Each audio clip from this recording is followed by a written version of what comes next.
বড়দিনের উৎসবের আগে রাজ্য সরকারি কর্মীদের জন্য বড় ঘোষণা মুখ্যমন্ত্রীর। আগামী বছরের শুরুর দিন ১ জানুয়ারি থেকে রাজ্য সরকারি কর্মচারীরা ৪% বাড়তি দিয়ে পাবেন। সব মিলিয়ে ১৪ লক্ষ কর্মী এই মহার্ঘ ভাতার আওতায় পড়বেন। শিক্ষক, অশিক্ষক কর্মী, সমস্ত সরকারি অনুমোদনপ্রাপ্ত দপ্তরের কর্মীরা আগামী বছর থেকে সব মিলিয়ে ১০% হারে দিয়ে পাবেন। মহার্ঘ ভাতা পাবেন অবসরপ্রাপ্ত পেনশনভোগীরাও। এর জন্য সরকার ২,৪০০ কোটি টাকা বরাদ্দ করেছে।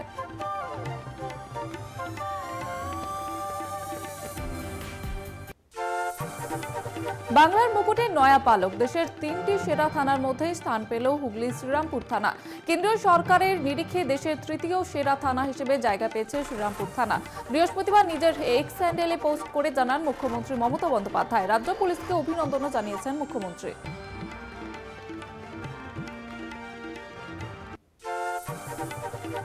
রাজ্য সরকারের আয়োজনে ২৪ থেকে ২৮ ডিসেম্বর পৌষ মেলা বিশ্বভারতীর পূর্বপল্লীর মাঠে অনুষ্ঠিত হতে চলেছে শতাব্দী প্রাচীন ঐতিহ্যমণ্ডিত শান্তিনিকেতন পৌষ মেলা।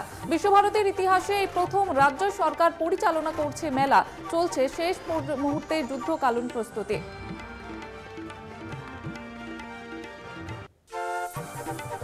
সিলিন্ডার ফেটে বিধ্বংসী অগ্নিকাণ্ড। বৃহস্পতিবার দুপুরে ঘটনাটি ঘটেছে কেষ্টপুরের রবীন্দ্রপল্লী বাজারের ভিতরে। অগ্নিকাণ্ডে আহত নয়। স্থানীয়দের দাবি, প্রথমে বাজারের একটি বন্ধ দোকান থেকে ধোঁয়া বেরোতে দেখে তারা ধোঁয়া নেভাতে যান। সেই সময় আচমকা বিস্ফোরণ হয়। দোকানে শাটার ভেঙে রাস্তায় চলে আসে। আগুনের ঝলকানিতে কয়েকজন আহত হন। দোকানের আগুন থেকে রাস্তার ইলেকট্রিক পোস্টের তারেও আগুন লেগে যায়।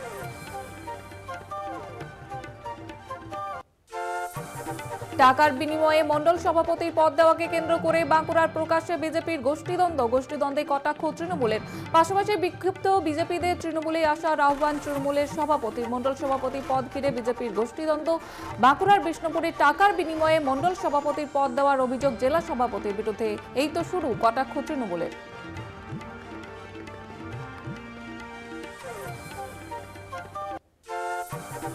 হাওড়ার বাগনানের কাগজের কারখানায় ম্যারাথন আয়কর হানা। বুধবার বেলা 12:30 নাগাদ কাগজের কারখানায় আয়কর আধিকারিকরা হানা দেয়। কি কারণে তল্লাশিটা এখনো পর্যন্ত স্পষ্ট নয়।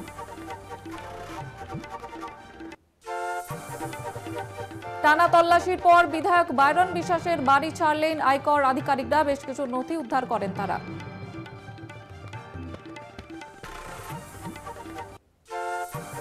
যোধপুর পার্কে বড়দিনের কেক বিতরণ অনুষ্ঠানে অনুমতি দিল না হাইকোর্ট। রাস্তা আটকে কেক বিতরণের আর্জিতে ক্ষুব্ধ প্রধান বিচারপতি। ক্লাব উন্নয়ন সমন্বয় পরিষদের এই অনুষ্ঠানের আয়োজন করেছিল উদ্যোগে কলকাতা ৯৩ নম্বর ওয়ার্ডের কাউন্সিলর মৌসুমী দাস। অনুষ্ঠানে আমন্ত্রিত ছিলেন মেয়র ফিরাদ হাকিম, মালা রায় সহ অন্যান্য তৃণমূল নেতৃত্বরা।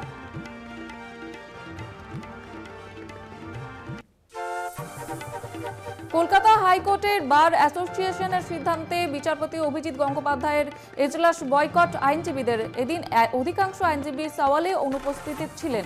তবে আবেদনকারীরা নিজে যদি সওয়াল করেন সেক্ষেত্রে বিচারপতি অভিজিৎ গঙ্গোপাধ্যায় সেই মামলার শুনানি গ্রহণ করেছেন। বিচারপতির ঘোষণা সব পক্ষ উপস্থিত না থাকলে তিনি কোনো মামলার নির্দেশ জারি করবেন না।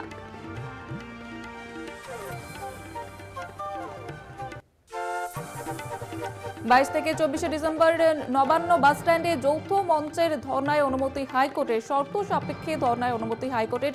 ৩০০ জনের বেশি একসঙ্গে মঞ্চে থাকতে পারবে না। বকেয়া ডিএ সহ একগুচ্ছ দাবিতে যৌথ মঞ্চে ধর্না করতে চেয়ে পুলিশের অনুমতি না পেয়ে হাইকোর্টের দ্বারস্থ হন বিচারপতি রাজশেখর মান্থার বক্তব্য, রেড রোডে র্যালি হচ্ছে, ১৪৪ ধারার মধ্যেই ধর্নার অনুমতি দিলে নবান্ন বাসস্ট্যান্ডে কেন ধর্নার অনুমতি দেওয়া হবে না।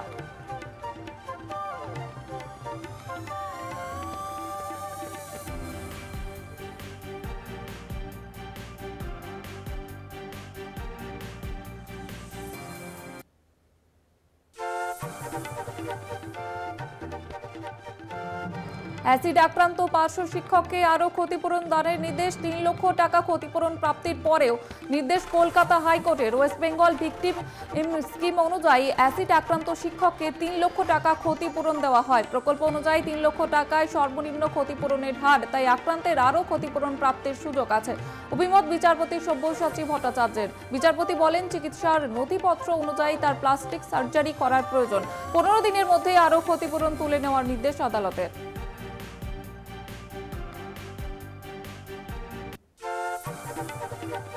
সংসদ হানাদারিতে জিজ্ঞাসাবাদের জন্য দিল্লি পুলিশের হাতে আটক করা হলো কর্ণাটকের এক প্রাক্তন শীর্ষ পুলিশ কর্তার ছেলেকে।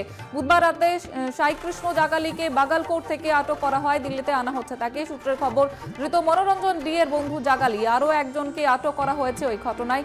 উত্তরপ্রদেশ জালাউন থেকে আটক করা হয় অতুল কুলশ্রেষ্ঠকে।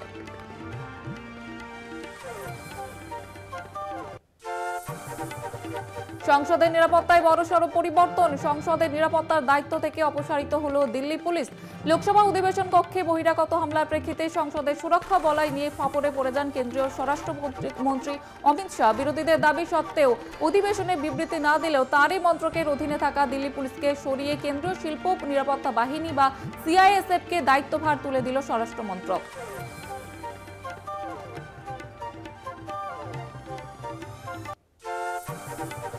সাংসদদের গণ সাসপেনশনের প্রতিবাদে দিল্লির পথে জোটবদ্ধ বিরোধী সাংসদরা পুরনো সংসদ ভবন থেকে বিজয় চক পর্যন্ত মিছিলে সোনিয়া খার্গে অধীরের সঙ্গে হাঁটলেন সঞ্জয় রাউত ও রামগোপাল যাদবরা। গণতন্ত্র বাঁচাও এই স্লোগান তুলে মোদী সরকারের বিরুদ্ধে সরব হন তারা। এই ইস্যুতে আগামী দিনে জোট বেঁধে প্রতিবাদ চলবে বলে জানিয়ে দিয়েছে ইন্ডিয়া নেতৃত্ব।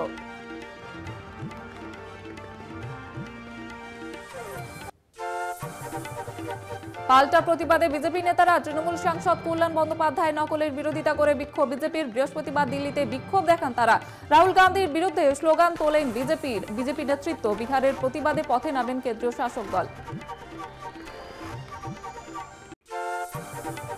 সংসদ নিরাপত্তা লঙ্ঘন নিয়ে মোদী সরকারকে তো কংগ্রেস সভাপতি মল্লিকার্জুন খার্গের। তিনি বলেন, প্রধানমন্ত্রী বারাণসী সর্বোচ্চ কথা বলছেন, কিন্তু লোকসভা ও রাজ্যসভায় নয়।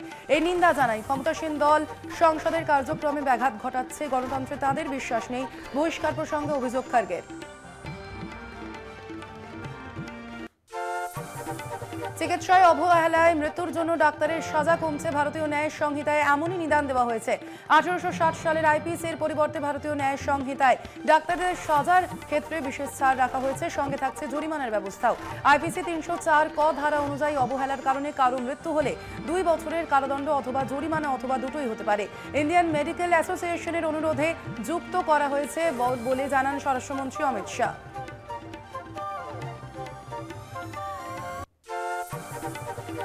তামিলনাড়ুর উচ্চশিক্ষামন্ত্রীর 3 বছরের কারাদণ্ড, তার স্ত্রীরও একই সাজা ঘোষিত হয়। আয়ের সঙ্গে সঙ্গতিহীন সম্পত্তি থাকার জন্য এই সাজা মাদ্রাজ হাইকোর্টের দুর্নীতি বিরোধী আইনে তাদের দোষী ঘোষণা করা হয়। একই সঙ্গে দুজনকেই 50,000 টাকা করে জরিমানা করেছে কোর্ট। এই রায়ের ফলে উচ্চশিক্ষামন্ত্রীর বিধানসভার সদস্য পদ খারিজ হচ্ছে।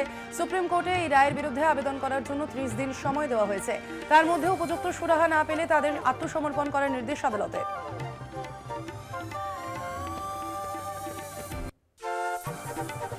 অযোধ্যায় রাম মন্দিরের অভিষেক অনুষ্ঠানে আমন্ত্রণ পেলেন কংগ্রেস নেত্রী সোনিয়া গান্ধী ও কংগ্রেস সভাপতি মল্লিকার্জুন খার্গে। সূত্রের খবর, শ্রীরাম জন্মভূমি তীর্থক্ষেত্র ট্রাস্ট আগামী 22শে জানুয়ারির জন্য তাদেরকে আমন্ত্রণ পত্র পাঠিয়েছে। তবে তাদের উপস্থিতি নিয়ে ধোঁয়াশা রয়েছে।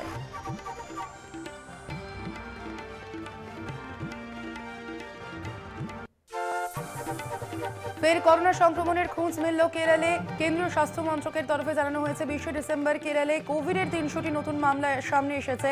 3 জনের মৃত্যুর খবর পাওয়া গেছে। এদিকে দেশে কোভিড সংক্রমণের মোট সংখ্যা পৌঁছেছে 2000-এর উপরে।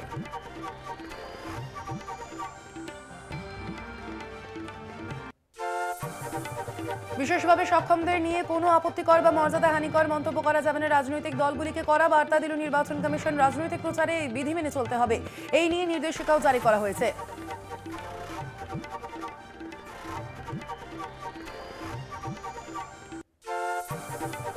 প্রাগের একটি বিশ্ববিদ্যালয়ে বন্দুকবাজের হামলা, শুট আউটে মৃত্যু কমপক্ষে 15 জনের, আহত আরও বেশ কয়েকজন। ঘটনায় মৃত এক হামলাকারী প্রাগের জান পালা স্কয়ারে একটি বিশ্ববিদ্যালয়ে আচমকাই হামলা চালায় দুষ্কৃতীরা। পুলিশি তৎপরতায় খালি করা হয় গোটা বিল্ডিং।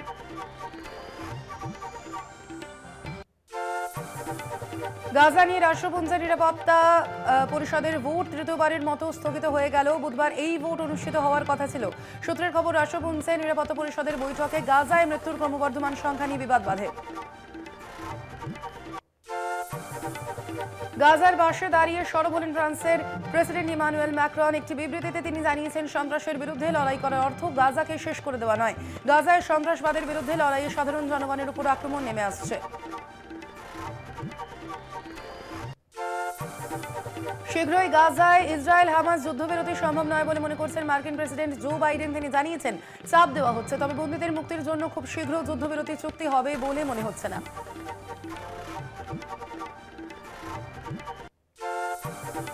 যুদ্ধবিরতি বাতিল করলেন ইসরায়েলের প্রাইম মিনিস্টার বেঞ্জামিন নেতানিয়াহু। তিনি এক বিবৃতিতে জানিয়েছেন যুদ্ধরত হামাসকে নির্মূল না করা পর্যন্ত গাজায় কোনো যুদ্ধবিরতি হবে না। হামাসকে নির্মূল করা, বন্দীদের মুক্তি এবং গাজায় হুমকির অবসানই প্রধান লক্ষ্য।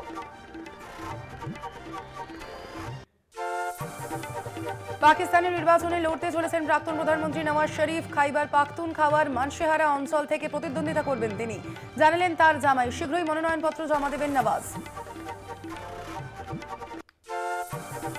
পরমাণু হামলার হুঁশিয়ারি উত্তর কোরিয়ার নেতা কিম জং উনের। তার সতর্কবার্তা, পরমাণু হামলার জন্য উস্কানি দিলে পারমাণবিক হামলা চালাতে দ্বিধা করবে না উত্তর কোরিয়া। মূলত দক্ষিণ কোরিয়া আমেরিকার পারমাণবিক প্রতিরোধ বৈঠকের পরিপ্রেক্ষিতে এই হুঁশিয়ারি কিমের। এবার ব্রাজিলের প্রাইম মিনিস্টারের স্ত্রীর সঙ্গে ঝামেলায় জড়ালেন এলন মাস্ক। তার এক্স অ্যাকাউন্ট হ্যাক হয়েছে বলে অভিযোগ তোলেন ব্রাজিলের ফার্স্ট লেডি রোসাঞ্জেলা দা সিলভা। বিষয়টি খুবই লঘু করে দেখা হচ্ছে বলে মাস্ককে আক্রমণ শানান ব্রাজিলের ফার্স্ট লেডি। সম্প্রতি ভূমিকম্পে কেঁপে উঠেছে চীন। এবার ঠান্ডায় কাবু চীন, যেন মরার উপর খাড়া। -47 ডিগ্রিতে পৌঁছেছে সেখানকার তাপমাত্রা। রাস্তাঘাট থেকে গাছপালায় জমেছে বরফের পুরু চাদর।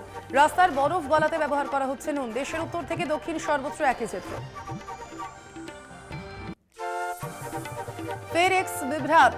বৃহস্পতিবার হঠাৎই থমকে যায় সোশ্যাল সাইট এক্সের কার্যক্রম। সকাল 11টা থেকে অ্যাক্সেস করা যাচ্ছিল না সোশ্যাল সাইটটি। ব্যবহারকারীদের এক্সের টাইম লাইন থেকে অদৃশ্য হয়ে যায় সমস্ত তথ্য। সমস্যায় পড়েন সাধারণ মানুষ। প্রায় ঘন্টা খানেক পরে ফের সচল হয় এক্স। আজ নবান্নের সামনে ডিএ আন্দোলনকারীদের ধর্ণা কর্মসূচি ও হাইকোর্টের অনুমতিতেই কিন্তু এই ধর্ণা কর্মসূচির আয়োজন করা হয়। সেই মতোই আজ ভোর 5টা থেকেই কিন্তু ধর্ণা মঞ্চে উপস্থিত হয়েছেন আন্দোলনকারীরা। বাস স্ট্যান্ডের আগে থেকেই ব্যারিকেডের ব্যবস্থা করেছে পুলিশ।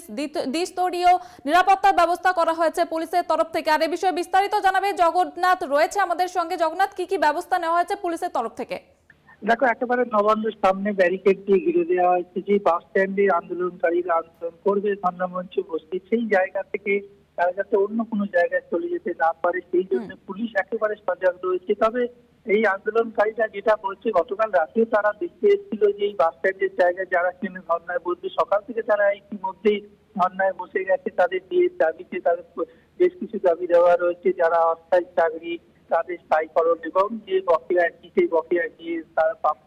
এই আন্দোলনকারীরা 22 থেকে 24 তারিখ অব্দি এইখানে বাস স্ট্যান্ডে আন্দোলন করতে পারবে। একদম কলকাতা হাইকোর্টের বিচারপতি রাজা শেখর মান্তার নির্দেশে তারা আন্দোলন করার পেয়েছে। কিন্তু পুলিশ একেবারে অসহযোগিতা করছে। যে একটা মঞ্চের আন্দোলনকারীরা বলছে তাদের যে এই যে এলাকায় যে বাথরুমটা রয়েছে সেখানে পুরো বন্ধ করে দেওয়া হয়েছে। আন্দোলনকারীরা বলছে একেবারেই পুলিশ সহযোগিতা করছে না তাদের এই আন্দোলনে। কলকাতা হাইকোর্টের বিচারপতির নির্দেশেই তারা এখানে আন্দোলন করতে এসছে, পুলিশের থেকে সেভাবে সহযোগিতা পাচ্ছে না এবং তাদের সঙ্গে বচসাও বেড়ে গেছিল গতকাল রাত্রিরে এবং সকালেও আজকে দেখা গেছে দফায় দফায়। কিন্তু একেবারে পুলিশ সজাগ রয়েছে। নবান্ন আশেপাশে পুরো ব্যারিকেড দিয়ে ঘেরা দিয়ে পর্যাপ্ত পুলিশ রাখা হয়েছে যাতে আন্দোলনকারীরা বাস স্ট্যান্ড থেকে আর অন্য কোথাও আন্দোলনে বেরিয়ে যেতে না পারে। এবং তুমি যেটা একেবারে ধন্যবাদ জগন্নাথ। যেমনটা তুমি জানাচ্ছিলে যে আজকে কড়া নিরাপত্তা বলয়ে মোড়ে ফেলা হয়েছে এলাকা।